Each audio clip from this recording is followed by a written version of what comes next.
Since Prashant has already told about some of the house rules, so I would again repeat it that if possible, you can keep yourself on mute and turn the video off to save the bandwidth. And also, if anyone has the questions in between of the session, they can use the chat box, and the team will be there to respond you. And without wasting much time, I'll invite the CEO of CLEAN, Mr. Untitled Joshi, to welcome all of our participants. Hi, thank you, Joey.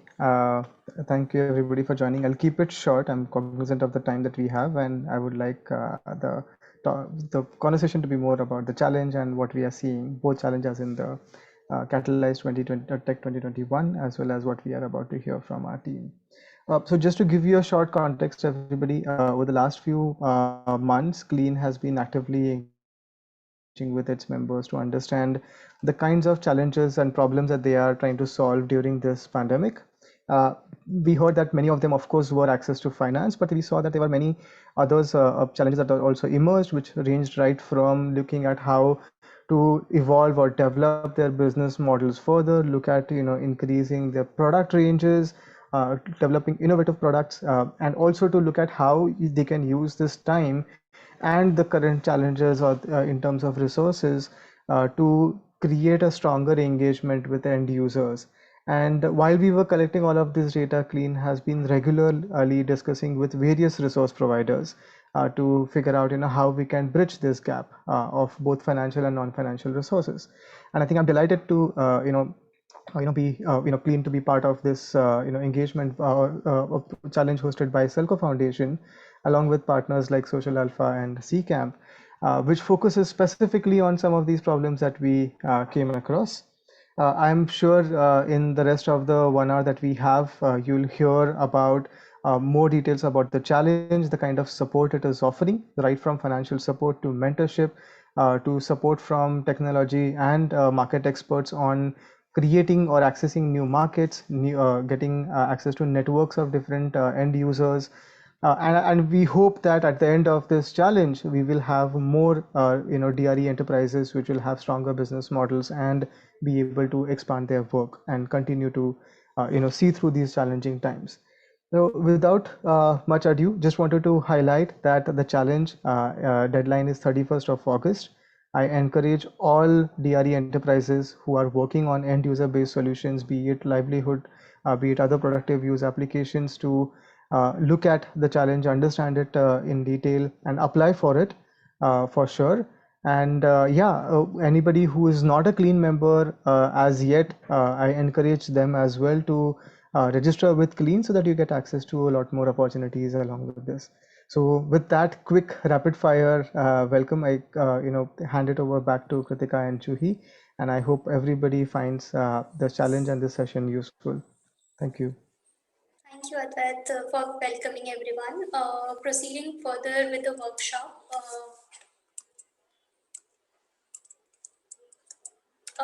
Proceeding further with the workshop, I would like to take you all through the agenda.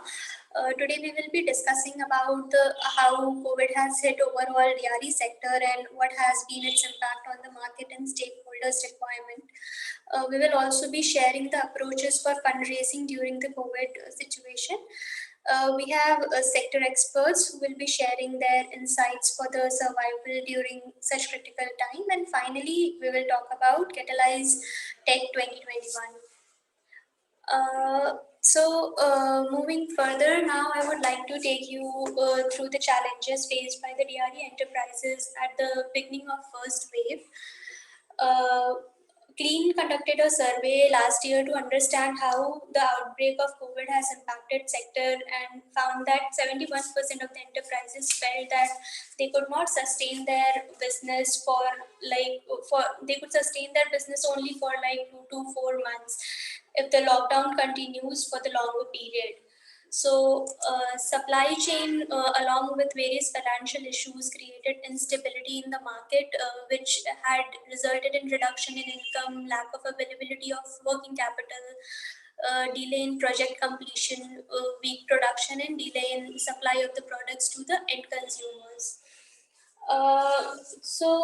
Through though the government had extended deadlines for filing GST and other compliance deadlines, the smaller size enterprises faced maximum problem with and wish for the extension of the deadlines.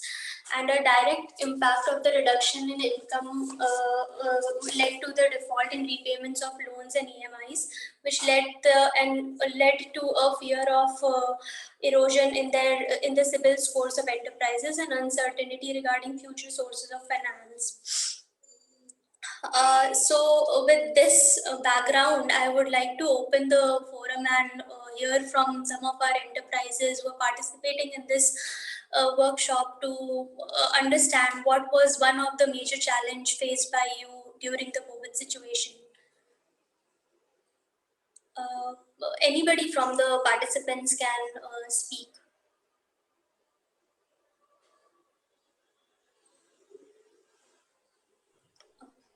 Just to bring in again house rules, in terms of if you are not able to speak right now, you can raise your hand or write it in chat box and we can give access for you to speak. In case you have any other questions or if you want to leave a comment and not speak, again, use the chat box and then we can move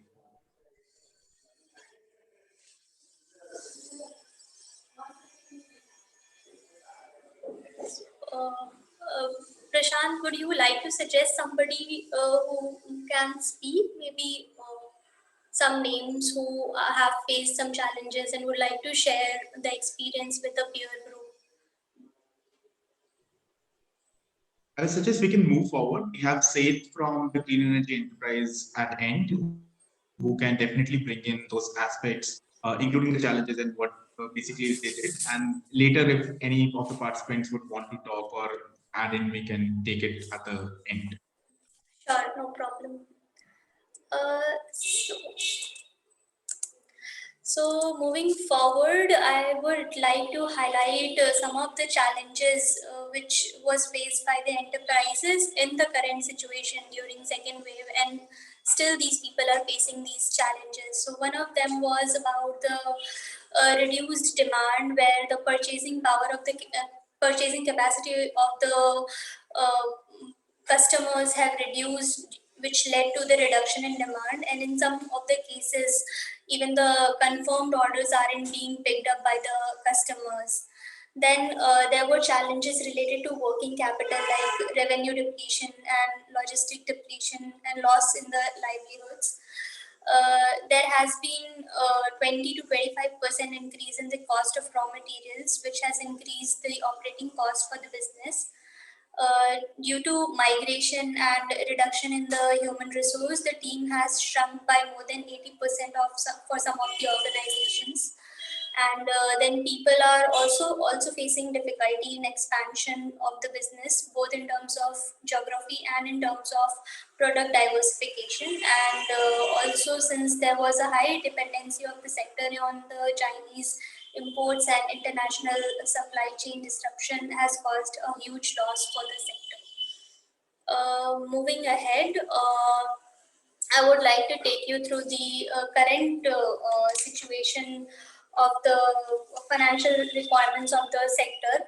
The organizations who have been in the business for less than 6 years are the ones who are actively looking for finance, which includes both private limited and non-profit organizations. Both of them are searching for finance. The philanthropic funds like CSR or grants are needed, but people are also looking for mainstream financing like debt and equity. And the range of finance required varies from 15 lakh to as high as 7 crores. Due to the cash crunch faced by the enterprises, the negative effect of negative effect on the debtors cycle, the enterprises are not able to pay the limits to the bank, for which they need working capital. Also, this has led to solvency issues and bankruptcy. Some of the enterprises also shut down their business and started working with new verticals, for which again the finance have become a challenge for them. Since there was a delay in payment from supplier and customer side, there was a liquidity crunch, and also the fixed costs like rent, salaries, and utility bill, etc., had to be paid, for which many of the enterprises went out of their way to support their employees and save their organizations. Ultimately, all of these challenges led to have brought these enterprises towards clean with a request for partnership to promote end user financing to ease the burden on their beneficiaries and customers. Moving ahead, overall, we can conclude that the MSMEs and the startups were highly impacted during this situation. And now I would like to invite Kritika to take this discussion further. Thank you so much, Juhi, for bringing into perspective some of the challenges that enterprises have faced during this very difficult time. And I am sure most of the participants here today, the clean energy enterprises, will be able to really relate, because I think these are issues that each one of us has faced in taking our businesses forward. But now I think towards now the second half of the presentation, we would like to focus more on how COVID has actually encouraged businesses to innovate, to adapt. There are a lot of good stories we have heard from the ground where people have adopted innovative coping mechanisms and really have triumphed this entire situation and brought out something new. I would, at this point, request any one of the participants to come forward and please share with us, a story where there is a particular issue that you faced, be it in terms of people management or working capital cycles or, accessing raw materials or maintaining inventory, so on and so forth. And how did you actually tackle this entire situation? What new mechanism sort of came out of it? Anybody from the audience who would like to take a minute, a very short brief, if you can give to us? I think it would really bring a lot of perspective to other participants as well.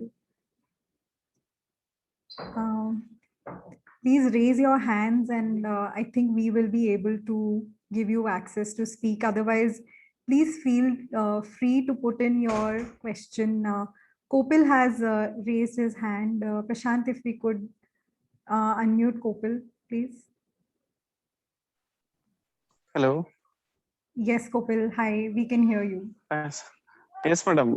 Basically, on that inventory management or material shortage, that is the big challenge for us. Now, I'm facing that. I was facing that problems. Basically, that material cost easily 20% increases, and day by day increasing. If we share the quotations today, and we get the order after 2-3 months, then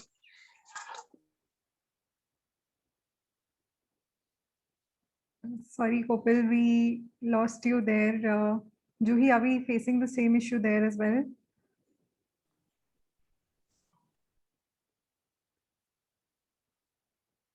I think we lost Kopil, but Yeah. I think overall he was mentioning about the material shortage and the disruption it has caused in the supply Right. chain. Absolutely. I think there is some network issue, Prashant, at his end. Yes. Kopil sir, we are unable to hear you very clearly. Maybe we can circle back to your comments towards the end of the session, if you would allow us. Okay, I think he's been disconnected. Anybody else who would like to come forward and share their experiences? It would be lovely to hear. Kindly raise your hands.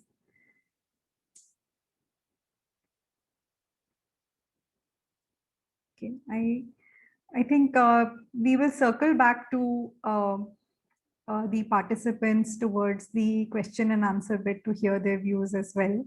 Juhi, meanwhile, can we go on to the next slide, please?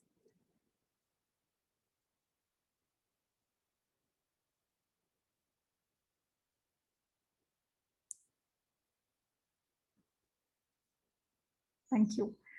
So I think one of the issues that Kopil was mentioning, which is coming out very clearly here, is inventory management. Uh, Also dealing with excess inventory because orders were not being able to get fulfilled. Liquidity crunch is something that we have we've already spoken about, and all of this, I think, resulting from a core issue of lack in demand, from the end customers during this difficult time. Supply chain disruptions are again one of the key aspects that we saw, where purchasing reliable quality raw material was such a problem, and supplying the finished goods as well, both upstream and downstream, in the supply chain was a difficult problem. And of course, I think we all have faced the issue of labor shortage of good quality human capital. Either they left for their hometowns to be with their families during this difficult time, or maybe if a few of us were really based in the remote areas, then there was a severe lack of quality talent that we saw at this point of time. But I think instead of focusing on the challenges, I would also like to bring into perspective that there was a lot of resilience that came along with decentralized renewable energy and technologies. And in fact, in the remote parts of India where these technologies are being implemented, there were emergence of these local systems that were not really dependent, obviously, on the grid, but not really dependent on the government. They were operating autonomously, which is what gave them greater power and greater resilience. DRE, decentralized renewable energy, also gave these enterprises the required impetus that they required to run these livelihood applications, which actually resulted into additional income for families based out in the rural areas. And what we have also seen is that DRE has immense potential, not only to mitigate risk, but also help enterprises diversify. And I think that is one of the key aspects that we will be focusing on towards the later half of this presentation as well. How DRE has actually benefited and helped enterprises diversify into several other impact areas, not only livelihoods, but actually healthcare, education, and well-being. And I think several of the participants here would agree that and would be able to identify at least one of these areas that they have been able to create an impact, even despite the adversities and the challenges placed by the pandemic. So with that, Juhi, if we could just skip on to the next slide. Thank you. I would also like to focus on, when we were interacting with several of our members at CLEAN, we realized some of the approaches that they had adopted. And I'm sure that all of you have also been working in these areas in order to strengthen your business models. So I'll start with digitalization and how to amplify outreach efforts and mitigate this concentration risk on a single customer or even a single supplier. We have developed multiple customers and suppliers in order to maintain supply chains. We have actually gone back to more traditional ways of marketing our products through TVs, radio, newspapers, even word of mouth. And I think several enterprises would agree with me when I say that we have all learned during this time how to create an e-pitch. What we usually used to put across in lengthy proposals, we have been able to create a short video over Instagram or over Facebook in order to market our products and in order to reach the right kind of people through social media. One of the areas that we've also seen is how people have come together to share their resources in order to reduce costs, such as sharing warehouse space, holding joint marketing campaigns with complementing products. Several of enterprises have actually gone back and negotiated even harder with their suppliers and customers in order to get a good price for their raw materials and for their end products as well. And I think that has led to tweaking of the price points in order to benefit the bottom line.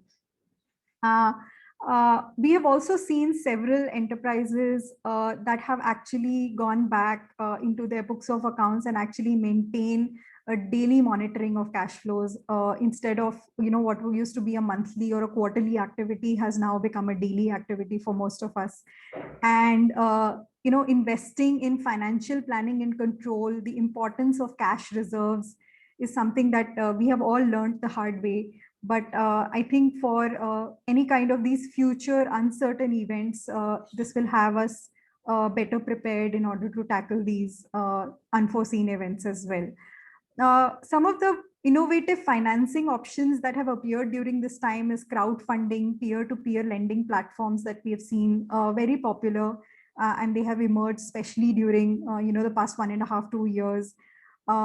Investor outreach with new kind of investors, not only banks, NBFCs, or microfinance institutions, but actually high net worth individuals and family offices, which are willing to invest in social businesses, is something that we have seen. And of course, some of the schemes, the emergency line of credit and the moratorium on interest and principal repayments that we have seen as a support mechanism, which was introduced by RBI. Several of our enterprises have actually used this, if I may be able to call this lean time. I'm sure most of you would not agree with me.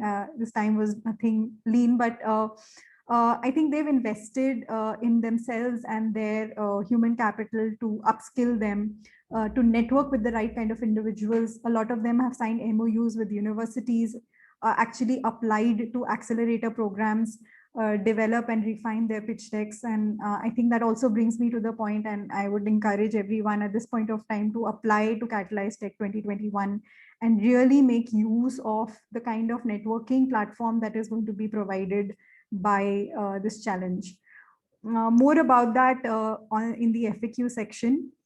But before I proceed ahead, we have a few experts joining us today for the session. And at this point, I would like to invite Thomas sir, who is the director of SELCO Solar Light Private Limited. A brief introduction about Thomas. He has more than 25 years of experience in clean energy, sustainable development. And he's director at SELCO Solar, which is a social enterprise providing energy solutions to underserved communities and businesses. So welcome, Thomas sir. It's great to have you here. I have a few questions that if you could so kindly answer for us and for the benefit of the participants today at the workshop. It would be great to hear from you on your experiences as well. I think the first question that I would like to ask you is that how do we build resilience into business models of clean energy enterprises? Maybe a couple of insights if you could provide to us as to how to build resilience. Sure. Thank you, Kritika, for this invite, and thank you for giving a voice to SELCO at this event today. Now, to answer your question, building resilience. Am I audible? Yes, very much. Okay. Yeah, sorry. So building resilience is more like, planning for the unplanned. That sort of is an oxymoron in a way, because, you can't plan for the unplanned, but I think that's what the current COVID crisis has taught us, that, there is a big role for planning for the unplanned, planning for, crises. And that's the role that the management, has to play in it. And if you ask me, saying that how do you build resilience in a model, I think whether it's a clean energy business model, whether it is, any other business model, I think what we need to understand to be able to build the resilience is what is our strength, what is our weakness, what are the risks that our business could fail, what are the risks that our business model has in itself, and also what are the strengths that the business model has. For example, you were talking about the various methods that organizations took up, be it digitalization, or be it working capital management or resource pooling. These are strengths that always existed within organizations and within partnerships that were there. But what did happen prior to the COVID is that we were all so busy with our own businesses and our own firefighting that we never gave importance to these aspects. And the current COVID crisis has sort of helped us understand that, okay, there are certain aspects that can, help us build this business resilience, and that, we'll have to work on those aspects. And I think as business leaders, and now I believe that every business man or every entrepreneur is ultimately partly a business leader and partly a business manager. So as a business manager, his responsibility or her responsibility is to run the business, manage the business. But I think at least 50%, I would ideally suggest 70% of their time should actually be for business leadership, where you can plan for these crises. And planning for these crises is planning for, how do you mitigate risk is part of building up of resilience in the system, so in the organization. Thank you so much. That I think was a great perspective, especially in terms of how we need to introspect within our own business models, actually identify the strengths and weaknesses to put the right step forward.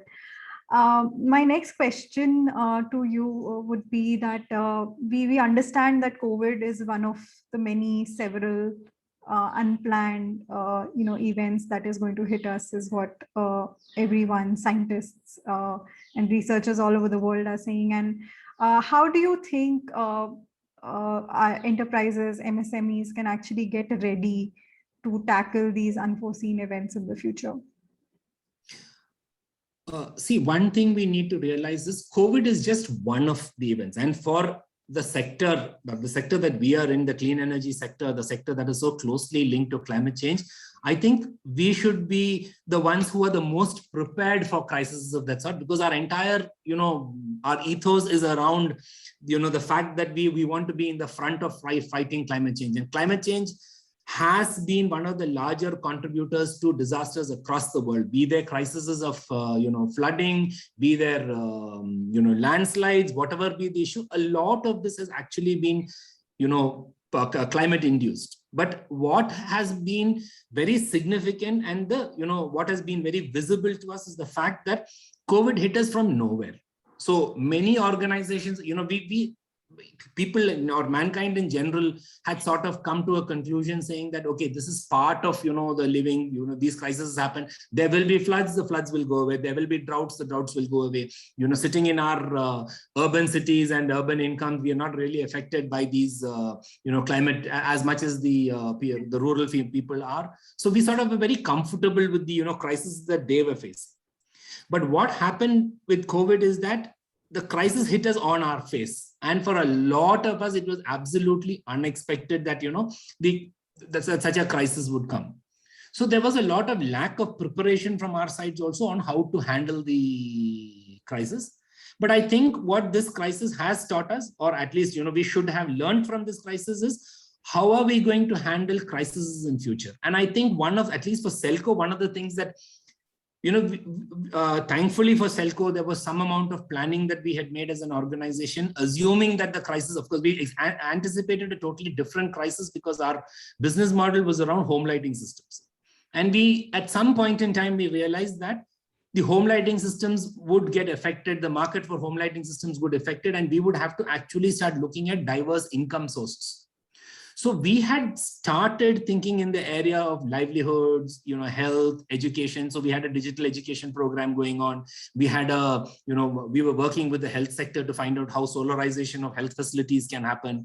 As part of that, we were also working on energy efficiency measures on how do you build a better baby warmer, or how do you build a DC based centrifuge and things of that sort. These were things that we were thinking on, but I would be taking credit for a lot of things that we didn't do. We said we were prepared for the crisis. But the advantage that we had was we were somewhere far ahead of many of the industry players, simply because of the fact that we were planning for a totally different crisis. So when COVID came in, a lot of the relationships that we had built, a lot of the partnerships that we had already built in the field with healthcare providers, or be it education, systems, or with CSRs, for example, because a lot of our, other activities around healthcare and education was ideally focused on the CSR network. So we had built CSR relations, and that came, to our support during the COVID crisis. So when the home lighting systems and the, the business of solar home lighting systems were affected for multiple reasons, one being the fact that, our technicians couldn't move, they couldn't install, they couldn't go meet clients. The banks were, not accessible for common people. Even though the banks were open, they were not accessible for loans. Supplies got affected. The advantage that we did have is that also thanks, to our large size, we had a sufficient amount of material in stock, which we were able to use for other, activities. And the fact that, these relationships that were there sort of helped us move quickly from the home lighting business into other aspects. And I think that is something that, every crisis, or at least future crises, should have us prepared. Do we have a plan B for our regular work, and are we building on that plan B? And that plan B that I'm talking of is basically something that, I would sort of say that these are the out of the box thinkers in the organization. You need to encourage out of the box thinking in the organization. You need to encourage people to look at, things that are not your routine business, because so often we are so bogged down in our routine business that we don't think of anything else. And I think that if we can keep in mind, future crises will be more easier to handle. But having said that, I don't think any of us would be prepared for another lockdown of 7-8 months, and we will have to just live through it. The only positive thing that I can think about is hopefully, and I said hopefully with I double underline the word hopefully, is that the COVID crisis is coming to an end and we are slowly moving back to a new normal. Might not be the old normal, but a new normal where things would be far more easier for us to handle, and all the learnings that we've got out of the COVID will actually facilitate that movement. Thank you so much. I think you brought in a key point there, diversity, which really helped tide through this difficult time for all enterprises. And I think that is something that all of us need to emulate in our businesses as well. So very quickly, sir, I understand you spoke a little about SELCO solar lighting during, your enterprise during this time, but if you could just give us an example of one challenge that you faced during this time and a solution that you developed for that challenge during COVID. If you look at just to further explain the challenge, the biggest challenge that we have had as an organization was the fact that our business revolves around a very personalized touch with the client. So be it, designing customized home lighting systems or, energy systems for the clients, to dealing with the banks who finance our systems. It was all on a very, very personalized relationship and a very, high level of touch in the business model itself. And we were very proud of that business model simply because, we said, okay, we stand for customization. We stand for personalization of the customer's needs. We are not the typical energy system provider who would just do standardization and say thousands or 100,000s of four light systems. We would actually do a certain amount of standardization. So what we considered as our niche and our biggest strength became our biggest weakness when the COVID hit. Simply because the large number of staff that we had were all stuck in their homes. Many of them could not travel to people, and many of our clients, including our other stakeholders like the bank managers, really did not want to meet us because there was a fear of the infection spreading and things of that sort. So that was our biggest challenge that we had.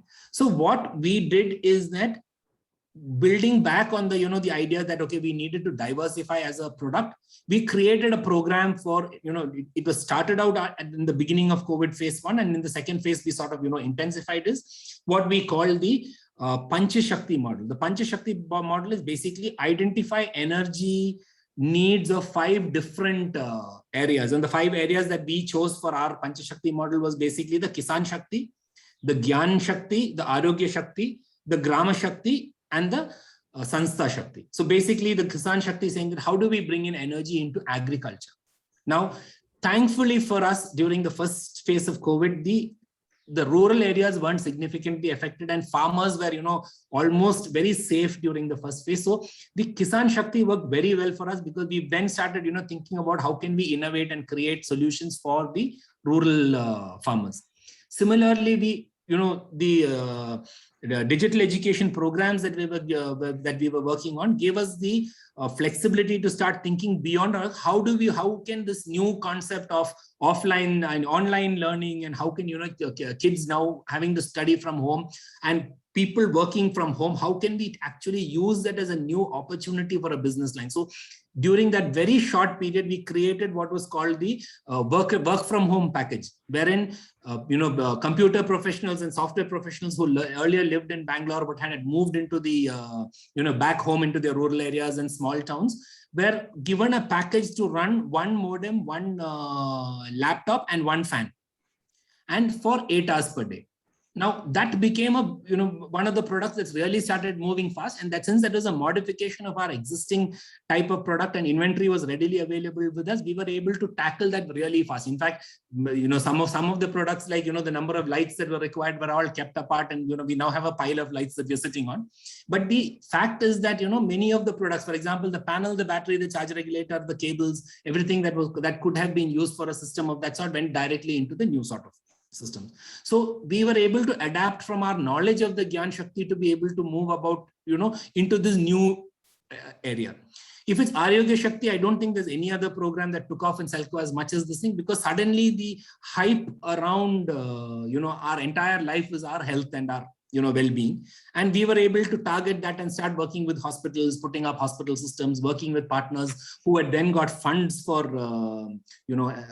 putting up systems in their hospitals and say, okay, how can we add on the solar component to it? How can we bring in an energy efficiency angle into what you're already doing so that, your costs can come down? Similarly, in Gram Shakti, with a lot of the migrants actually going back to the villages, there was a large demand for new livelihoods and livelihoods that could be powered, and that is another area that we were able to work on. So that way, we sort of used what we were doing and then built on this and built. Now we have a new program, in fact, which is called the Panchashakti program, with our senior most staff within the organization looking at it, and it's monitored directly by the CEO. It is reported back to the board, and we're sort of building up this program, which we think would be the future of SELCO's growth, even beyond the current crisis. Thank you. I think very interesting there how this new model sort of was given birth to during this very, very tough period.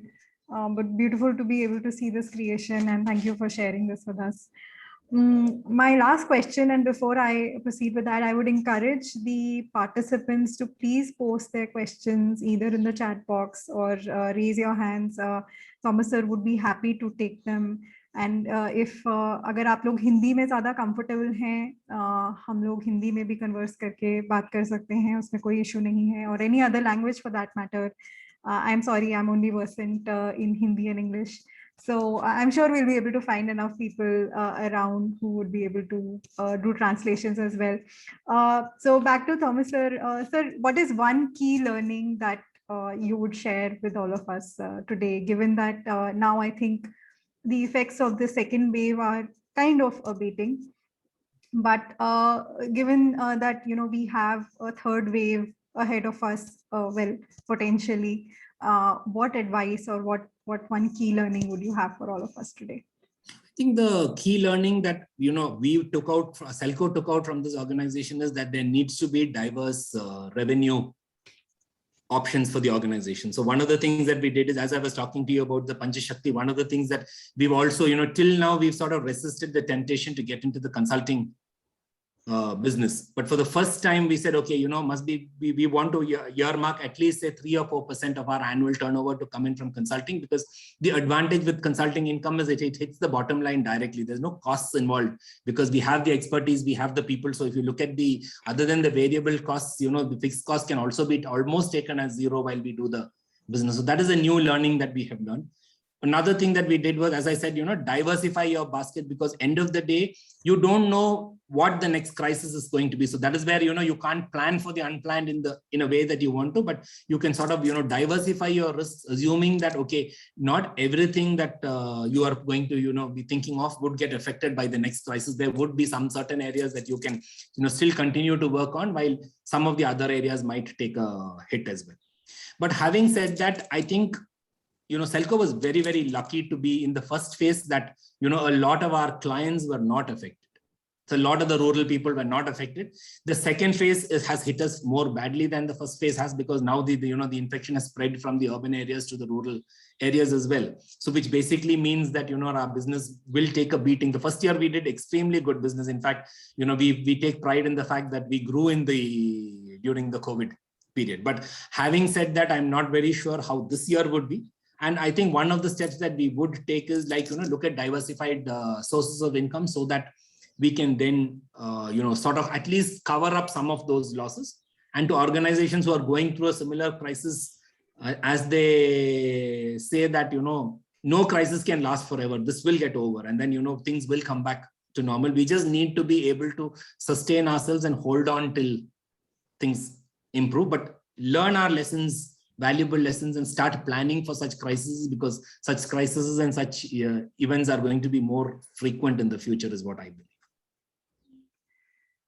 Thank you so much, Thomas sir. I think it was great to hear your insights, very, very valuable insights there, and definitely hoping for these times to end so that all of us can, I think, emerge stronger and brighter out of this. Now, I think moving ahead with the presentation, I would like to touch very briefly on one of the key aspects which is priority sector lending, or PSL. As many of us may already know, PSL is the way that RBI is sort of identifying its focus areas, is identifying the strategies where it would want to see capital flow. And the interesting bit, and why we brought along PSL today as part of the conversation, is that PSL guidelines recently underwent a change which has been landmark for renewable energy enterprises, because the loan limits for renewable energy doubled from 15 crores to 30 crores over the last year. There is also a change in the definition of MSMEs. And so I would encourage everyone to get their MSME Udyog Aadhaar certificates in order to avail of these PSL limits from the banks at a better cost as well. But I think also, apart from the obvious benefits that PSL offers in terms of the loans that are extended to enterprises, is also that I think PSL is a key enabler for livelihood and productive use applications. How we are going to see in the next slide, but just to touch upon very briefly, there are new categories that have been included in PSL where banks would be more amenable to lending, such as compressed biogas plants or solarization of agricultural pumps. Even farmer producer companies, farmer producer organizations, SHGs, JLGs have been included in the ambit, and there is an increase in the credit limits that can be availed by these joint organizations as well. Juhi, if you could please shift to the next slide. Thanks. Right. So why there is a focus on livelihood generation is that, there is PSL actually drives farm credit in terms of, solarization of agricultural pumps or even grid connected agricultural pumps. PSL also has the advantage of supporting food processing and permitted activities such as drying, preservation, be it in the form of chilling or drying in order to increase the shelf life. We also have a very big agricultural infrastructure aspect in PSL, where certain storage facilities are classified as PSL warehouses, godowns, and even oil processing and extraction units that can be used to produce biofuel. Loans to entrepreneurs for setting up compressed biogas plants have also been included in the new category. And of course, we also have renewable energy, like I already mentioned, the loan limits for which have been recently doubled, and non-conventional energy-based public utilities such as street lighting systems and remote village electrification that falls under the ambit of PSL. I would encourage at this point that if you have not yet approached your bank to get your limits certified as PSL, I would strongly urge everyone to do that and take advantage of these guidelines where RBI is clearly sort of putting its foot down that it really wants capital to flow into this sector to drive livelihood and productive use applications. With that, we also have today joining us during this workshop is Seth from SNL Energy. He's the founder and director at SNL. SNL is a clean energy enterprise which is operating in the state of Manipur. And it is basically into the implementation and after sales service support for solar based basic lighting and water heating solutions, along with livelihood and health solutions. So without wasting any further time, Seth, if we could hear from you as to how has COVID really impacted the organization, and it has driven you to diversify, to become more agile. If you could share a few of your experiences, I think it would be of great benefit to the remainder of participants as well. Over to you, Seth. Of course. Thank you, Kartika.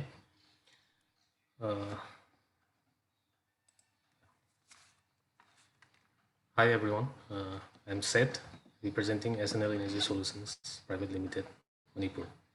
I would just like to share what we have gone through since the beginning of the pandemic, and how we managed to survive and how we overcome our difficulties. So, in the first wave, we were also suffering a little bit in the beginning, but because everything is locked up and we were not able to go out and we were not able to get our materials coming from outside, and we were everything is restricted, so we cannot go out for any work or anything. So after some time, there was a multiple quarantine centers being opened across Manipur, and there are so many requirements of electricity. These things are coming up, so we were just looking at the opportunity. Of course, it is a pandemic, but we were just trying to find out what we can do and in which way we can approach and help people so that we can also get some work and we will also be able to sustain. So when we start focusing in the health sector, like quarantine centers that are being opened in villages, in rural areas of Manipur, so people coming from outside, they are supposed to stay in the quarantine center for at least 15 days. That was the norms in the first wave. So most of the centers were not having a proper electricity or anything. So it was the first opportunity that we saw, and we approached to our partners in the Hill, or we approached to the SELCO Foundation what we can do and how we can help these centers. So we were doing a very good business out of that. Business in the sense helping people. At the same time, we were able to continue our work. And then after some time, because in the beginning we were only focusing in the home lighting system mostly. So we were thinking that this home lighting business will be completely off for some time because no one will be able to get the system because of pandemic. But to our surprise, since many people are coming back to their places from outside, there were a lot of demands for home lightings in the first wave. So it is very surprising for us as well. So we have,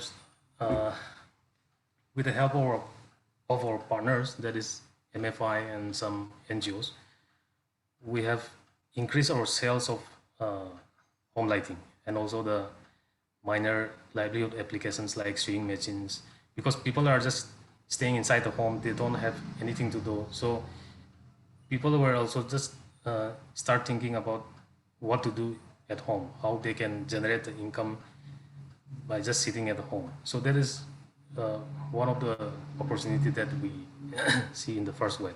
So that is how we survive and we sustain our operation in the first wave.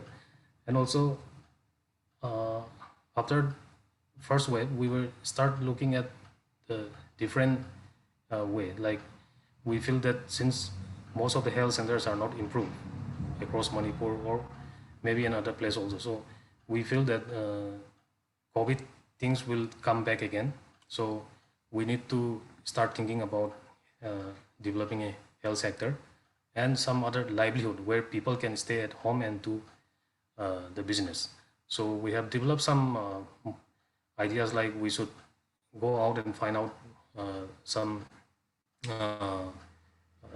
find out the health centers where there is lack of electricity, where there is lack of equipments, so that we can approach to the partners or funders or whatever. And also livelihood application where people can stay at home and do. For example, like egg incubation machine, sewing machine, and we recently started working with one of the bioflow fish farming company where people can just stay at home and do the fish farming. So they require 24/7 power backup. For that, many people are asking for solar backup. So there is also we never thought of doing such things. So because of COVID, these things are just coming up automatically. So that is how we plan our business. We plan our strategy, and now we start focusing in completely different way, like developing a model village. So if because of COVID, many people are just going back to their own places, and immediately they don't have plan to go out and start working in outside state. So there are many talented people who are staying in the villages now. So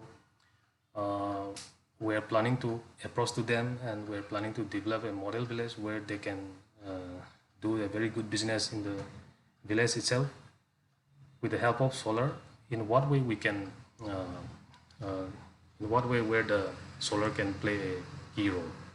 So that is how we survive this first and second wave, and that is how we sustain the business so far. And also the future plan for us is that we have start focusing in the real places for developing a model village. Great. Thank you so much for that, Seth.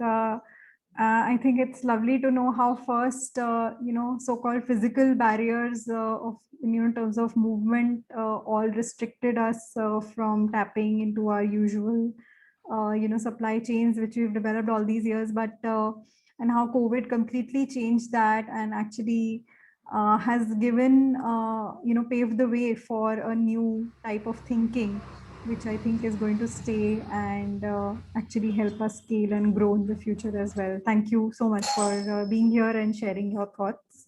Thank you. I think with that, we've reached almost towards the end of the presentation, and I would like to now hand it over to Prashant for, I think, one of the key aspects in this workshop where we get to know more and answer your questions on Catalyze Tech 2021. So over to you, Prashant.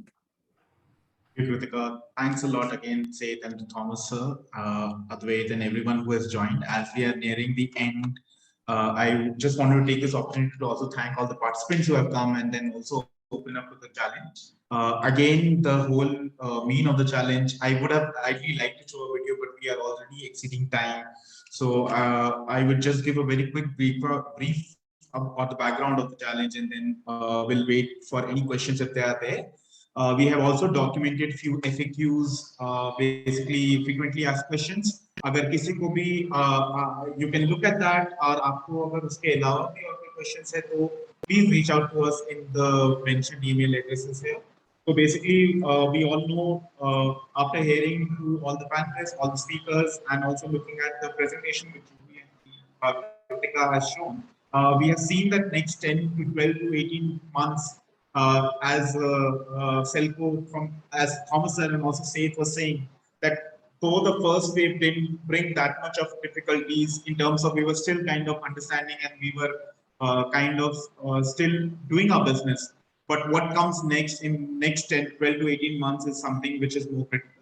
So we have opened up this challenge basically as a means of platform to invite people, invite enterprises who are into last mile clean energy, delivery, design, and implementation, and to productive use tech enterprises, which basically we call them as livelihood-based technology enterprises, be it someone who is making an egg incubator, anyway, any kind of technology which kind of helps in livelihoods of an end user, a community, or an organization or FPO.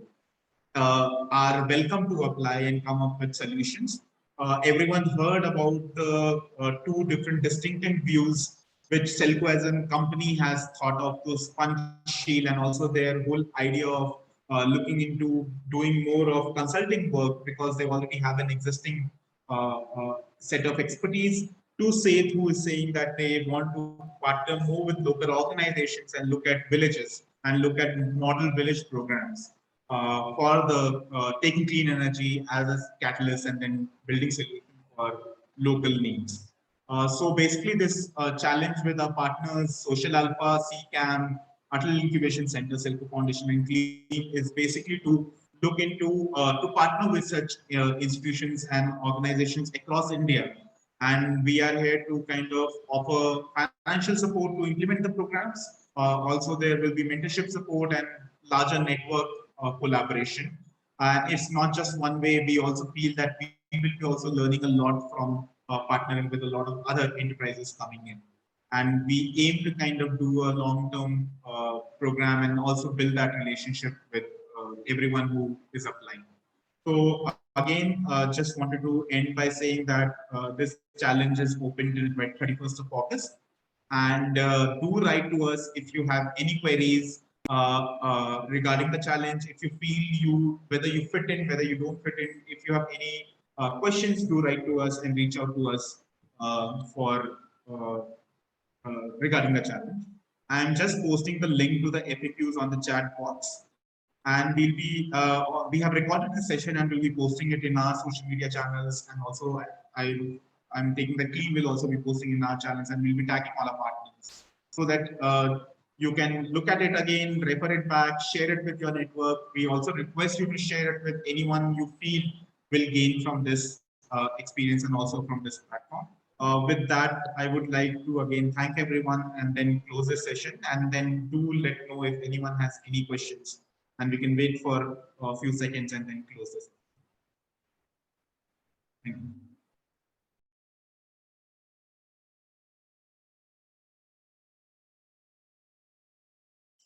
Prashant, you're on mute. Sorry, I was saying, Kopil, I was just giving you access to talk. I think you had a question. If you had, please unmute and then speak.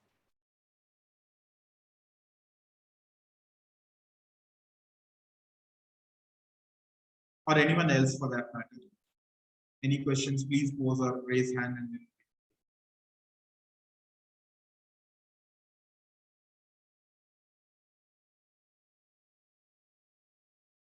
okay. Looking at time, I would like to close the session now, and then again thank everyone, and again thanks Advait. Okay, sorry. So I think Kopil has asked a question saying how we can get benefit from this. So basically, again, as I said, that the process is such that once you apply, there is an internal committee will look at it. The key features which we want to look at it is what are your ideas to kind of diversify during COVID time and innovate. As I said, there are financial resources which we have kept aside. We have kept aside our overall sum of 3 crore rupees, which will be distributing amongst finalists who will be coming out of this challenge, and that monies will be used to implement programs with you on ground. So again, it's not just about money, but it's also about various business plan, helping in kind of mentorship in whatever way you want, in trying and using our network to connect and help your business in the local areas where you're working. So that is what we bring to the table, and that is how an enterprise will benefit from this.